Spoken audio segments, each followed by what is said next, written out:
Hey, how's it going, guys? Welcome back to my YouTube channel. My name is Georgiman and I'm your friendly neighborhood anime and manga fan. I love all things anime and all things manga, and I'm here today to talk about Jujutsu Kaisen Season 2, Episode 18. So, what did I think about this week's episode? I honestly thought this episode was a roller coaster of emotions. It was very emotional, and I think it did a great job at, surprising the audience and just completely shocking everybody and letting us know that, hey, the handcuffs are off, and we already thought that Shibuya was a little dire and it felt a little bleak when it came to pretty much the point of view of the protagonist and the good guys. And this week's episode only enforces that, in the sense that it's really, the good guys, they're in total despair right now because it seems that they just can't catch a win. And after all, I mean, this week's episode gave us a shocking death that I know a lot of anime onlys were completely blown away. And I think the way that they animated that scene gave it 100% justice to the source material in the manga, because to be honest, I thought this elevated that source material to newer heights. I thought that this week's episode really delivered home, like, man, like, I'm about to cry. And yeah, it put a fitting conclusion to one of JJK's fan favorite characters. And I think that mad props to the animators, because they did an amazing job just in this week's episode. Now, before I go any farther with this week's episode, I just want to give you guys a quick reminder to make sure to subscribe to my YouTube channel so you guys can be up to date with all my Jujutsu Kaisen as well as all my anime and manga content that I'll be providing in this channel. It really helps out a lot, and I would really appreciate it if you guys could subscribe to my YouTube channel. So if you guys could, please subscribe to my YouTube channel. Now, with all that out of the way, let's get going with this week's episode. So, this week's episode picks up is where we left off last time, which we pretty much catch up with Juji, and he's still, everything's hunting him down. Like, you see, everybody, like, all the voices, like, he's a failure, especially after what happened last week with the Shibuya and, the whole Shibuya incident. And we see a little bit of that, but then we cut back to Nanami, which is somebody that we saw last week's episode, just walking around, like, just all bloody, and, he looked near death. And in this week's episode, we continue that, and we just see him, like, a point of view of him thinking, like, a hypothetical, like, what he would like to do after this is all said and done. And we see that he would love to just, retire and, just relax in Malaysia, get some books. A bunch of books that he hasn't read have piled up, and he just wants to have a peaceful life. And you just see him, like, walking down the beach and all that in this what if scenario. And then we cut back to reality, and we see that, he is just walking down in the subways of Shibuya by himself, half burned, especially after, the Jogo, when he burned him.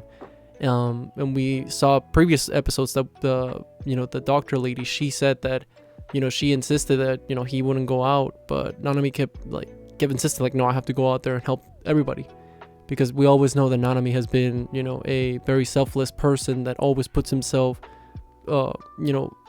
in before anybody else, in the sense that he wants to be the one to bear the burden. He doesn't want, especially, like, younger and weaker people to, fight obstacles that they're too much for them.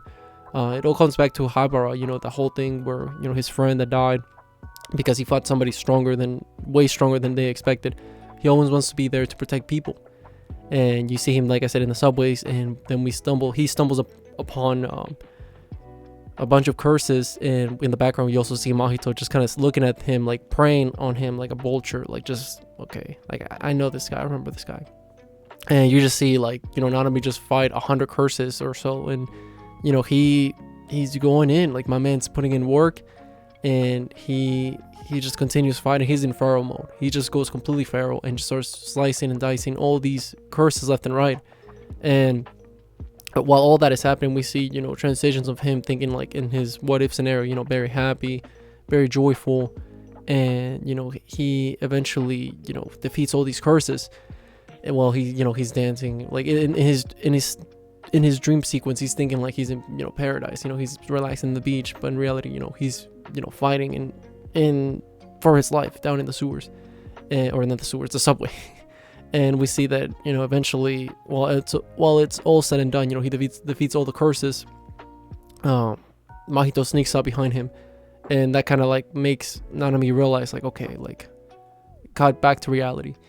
And you just see that Mahito has his hands on Nanami, and it's game over at that point. And Nanami is like, you got me, right? And or something along those lines. And we see Mahito just like, well, since we fought before like a bunch of times, like I'll I'll let you chit chat for a bit.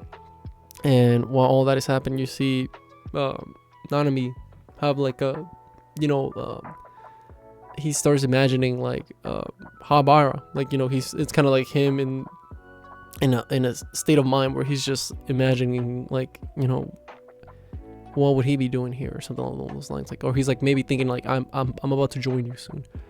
And you see him thinking about Habara, and eventually Juji comes down the sewers, and Habara is pointing like to like turn around, like Juji's there, and then he's like Itadori. And this scene was perfect. I love the way they executed the scene where we see just Nanami turn around and look at Juji and just say simple sentence, and it just says, just keep going, like don't stop, like just keep going, Itadori. And then we cut to Mahito just obliterating Nanami. You just see literally blood everywhere, and Nanami's turned to bits. And that's the end of one of Jujutsu Kaisen's favorite characters, and one of the stronger sorcerers as well. And yeah, it was just very gut-wrenching, and it was very emotional. The way he went out like a Chad. He didn't have any regrets.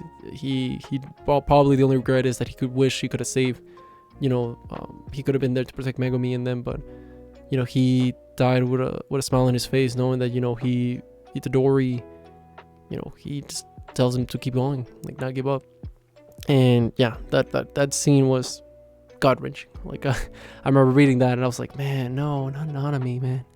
But yeah, I mean, once again proves why the author, he takes his gloves off and he's not scared to kill anybody at any point in the story. He's not afraid to just let people die left and right. So mad props to the guy. Like Gege, you're a genius. You're a mad genius, but you're a genius.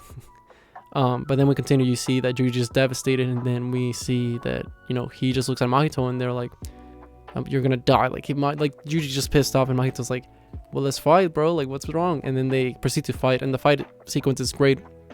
It's about half the episode's worth, just them fighting left and right, and you see Mahito doing all these tricks where he's making like the room be more squished in. At one point, he even tries to give Juji a kiss, but then he turns into a knife or a blade or whatever. And yeah, the fight is just very hectic and chaotic. And even at one point, Mahito's using like disguises of people, and they're actually curses, but he's making them look like people, or transforming them into curses. Who knows?